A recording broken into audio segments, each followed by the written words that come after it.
Hello everyone, स्वागत है आप सबका करंट अफेयर्स विद नम्रता में। मैं हूं नम्रता और आज है 14 अगस्त 2026। तो शुरुआत करते हैं आज के महत्वपूर्ण करंट अफेयर्स से। आज का पहला टॉपिक है, भारत ने अपने 2030 एनडीसी लक्ष्य की दिशा में महत्वपूर्ण प्रगति की है। जून 2026 तक 54.18% स्थापित विद्युत क्षमता गैर जीवाश्म स्रोतों से थी और 2005 से 22 के बीच 2.44 बिलियन टन CO2e का अतिरिक्त कार्बन सिंक बनाया गया। 2035 के लिए भारत ने अपने जलवायु लक्ष्यों को और बढ़ाया है। भारत ने 2030 के एनडीसी लक्ष्य के तहत जीडीपी की उत्सर्जन तीव्रता में कितनी कमी का लक्ष्य रखा है?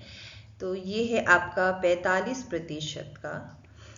आपको बता दें, भारत का लक्ष्य 2005 के स्तर की तुलना में 2030 तक जीडीपी की उत्सर्जन तीव्रता को 45% कम करना है। वर्तमान उपलब्धि 2022 तक 37.38% कमी की थी। भारत की पहली द्विवार्षिक पारदर्शिता रिपोर्ट अप्रैल 2026 में किस संस्था को प्रस्तुत की गई? तो ये आपका UNFCCC को प्रस्तुत किया गया। आपको बता दें, भारत ने अप्रैल 2026 में अपनी पहली बायनियल ट्रांसपेरेंसी रिपोर्ट को United Nations framework convention on climate change के समक्ष प्रस्तुत किया। यह भारत की जलवायु प्रतिबद्धताओं की प्रगति और पारदर्शिता से संबंधित महत्वपूर्ण रिपोर्ट है।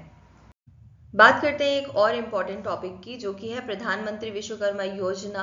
पारंपरिक कारीगरों और शिल्पकारों के कौशल उन्नयन, आधुनिक टूल किट, वित्तीय सहायता, डिजिटल सशक्तिकरण और बाजार संपर्क के माध्यम से उनके सामाजिक आर्थिक सशक्तिकरण पर केंद्रित है।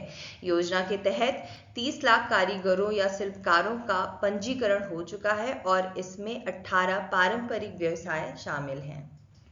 आगे इस टॉपिक से MCQs को भी देखेंगे हम।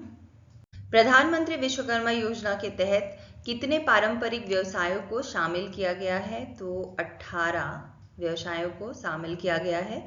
आपको बता दें, PM विश्वकर्मा योजना के तहत 18 पारंपरिक व्यवसायों से जुड़े कारीगरों और शिल्पकारों को शामिल किया गया है, जैसे बढ़ई, सुनार, लोहार, दर्जी और ताला बनाने वाले कारीगर हैं।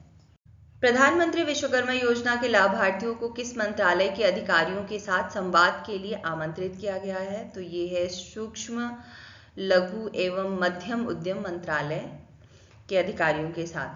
MSME मंत्रालय इस योजना से संबंधित प्रमुख मंत्रालय है। 14 अगस्त 2026 को दिल्ली स्थित भारतीय लोक प्रशासन संस्थान में लाभार्थियों का MSME मंत्रालय के अधिकारियों के साथ संवाद आयोजित किया गया है। व्हाइट हाउस की नई report the great transshipment scam में आरोप लगाया गया है कि चीन अमेरिकी टैरिफ से बचने के लिए तीसरे देशों के जरिए अपने गुड्स को रूट कर रहा है। रिपोर्ट में 40+ देशों को एलिवेटेड इलीगल ट्रांसशिपमेंट रिस्क से जोड़ा गया है और पुणे, गुजरात, चेन्नई बेल्ट का भी उल्लेख किया गया है। The great transshipment scam report मुख्यतः किस मुद्दे से संबंधित है? तो ये tariff evasion through third country routing से संबंधित है। रिपोर्ट का मुख्य मुद्दा है कि चाइनीज गुड्स को तीसरे देशों के माध्यम से रूट करके US टैरिफ से बचने की कोशिश की जा रही है। निम्नलिखित में से कौन सा ट्रांसशिपमेंट को सबसे सही तरीके से समझाता है? तो ये है आपका गुड्स को तीसरे देश के माध्यम से रूट करके उनके ओरिजिन या टैरिफ ट्रीटमेंट को बदलने या छिपाने की कोशिश करना।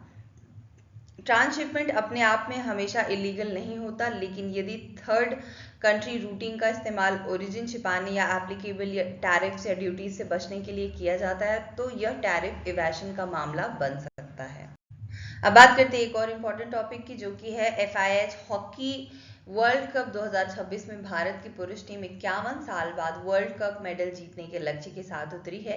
भारत ने आखिरी वर्ल्ड कप मेडल 1975 में कुआलालंपुर में स्वर्ण के रूप में जीता था। 2026 वर्ल्ड कप बेल्जियम और नीदरलैंड्स द्वारा संयुक्त रूप से आयोजित किया जा रहा है और पहली बार पुरुष एवं महिला वर्ल्ड कप में कुल 32 टीमें शामिल हैं। भारत ने पुरुष हॉकी वर्ल्ड कप में अपना आखिरी पदक कब और कौन सा जीता था? तो ये आपका है 1975 में स्वर्ण पदक जीता था। भारत ने अपना आखिरी पुरुष हॉकी वर्ल्ड कप मेडल 1975 में कुआलालंपुर में स्वर्ण पदक के रूप में जीता था। उस टीम के कप्तान अजीत पाल थे। FIH हॉकी वर्ल्ड कप 2026 की मेजबानी कौन से देश संयुक्त रूप से कर रहे हैं? तो ये हैं आपके बेल्जियम और Netherlands. 2026 hockey world cup Belgium और नीदरलैंड्स में को होस्टेड है।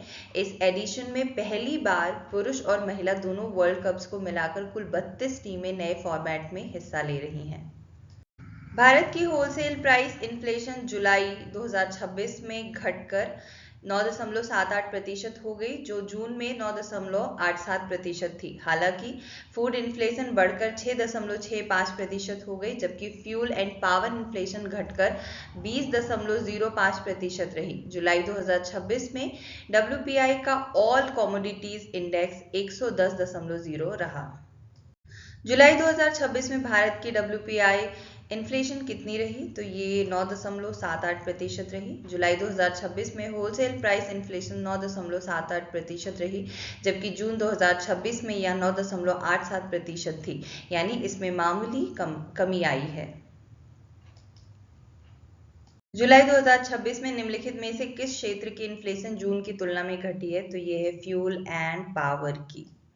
जुलाई में फ्यूल एंड पावर इन्फ्लेशन 20.05% रही, जो जून के 27.41% से काफ़ी कम है। वहीं प्राइमरी आर्टिकल्स और मैन्युफैक्चर्ड प्रोडक्ट्स की इन्फ्लेशन बढ़ी तथा फूड इन्फ्लेशन भी 6.14% से बढ़कर 6.65% हो गई।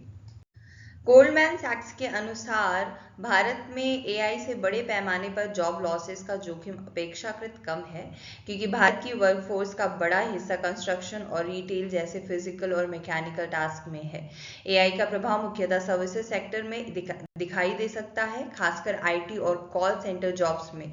सही तरीके से AI अडॉप्शन होने पर प्रोडक्टिविटी में 10 वर्षों में 0.4 परसेंटेज पॉइंट्स की वृद्धि हो सकती है। गोल्डमैन सैक्स के अनुसार भारत में AI से जॉब डिस्प्लेसमेंट का प्रभाव अपेक्षाकृत कम क्यों हो सकता है?